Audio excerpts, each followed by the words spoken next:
Hello guys. O diba kanina almusal natin ay kamutit saging. So ngayon, hapunan na rin. Hapunan naman ito. Merienda hapunan na. Dinuldol na saging. Saging pa rin. Dinuldol siya guys.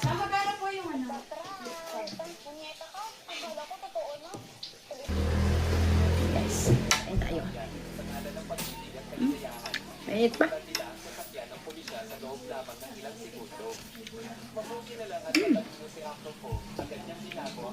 Dilis pa rin ang ating ulam.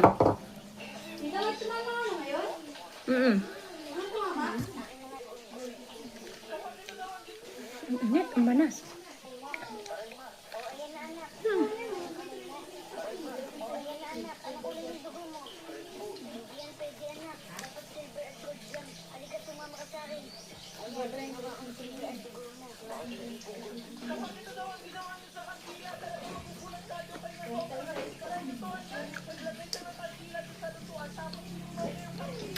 Punta guys, ang dami nga naman. Ay, mga gustong humingi dyan, punta kayo dito. Napapatakam-takam dyan. Sarap. Bye-bye.